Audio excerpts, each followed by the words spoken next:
பாத்தீங்களா சிஸ்டர், அந்த மாறி என்னென்னமா கதாளக்கிறான்னு.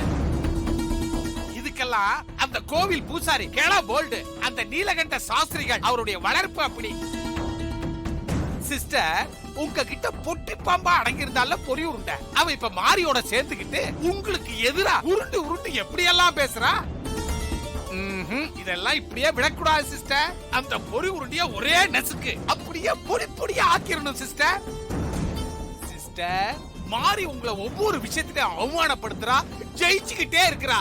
நாம எப்ப சிஸ்டர் அவளை ஜெயிக்கிறது சொல்லுங்க. இந்த வரலட்சுமி பூஜையில அது நடக்கணும். என்ன சிஸ்டர் சொல்றீங்க? குடும்பத்துக்கு நல்லது நடக்கணும், சூர்யாவுக்கும் நல்லதுன்னு சொல்லி தானே நான் வேண்டான்னு சொல்லியும் அந்த மாறி வேணும்னு சொல்லி இந்த வரலட்சுமி பூஜைய பண்றா. ஆமா.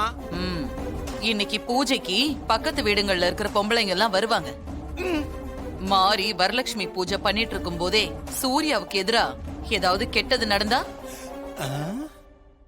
மாறி மேல ஏதோ தப்பு இருக்கு, அதனாலதான் இந்த வரலட்சுமி பூஜை பண்ணிட்டு இருக்கும் போதே புருஷனுக்கு இப்படி ஆயிடுச்சு, அபசகுணம் புடிச்சவ அப்படின்னு சொல்லி எல்லாருமே அசிங்கப்படுத்திட்டு போயிடுவாங்க.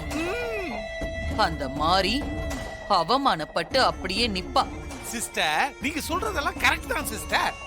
ஆனா அதுக்கு மாப்பிள்ள சூர்யாவுக்கு ஏதாவது கெடுதல் நடக்கணுமே. தானாலாம் நடக்காது, நாம தான் நடத்தி வைக்கணும். சிஸ்டர், எப்பவும் நாம அப்படித்தானே சிஸ்டர் பண்ணுவோம்.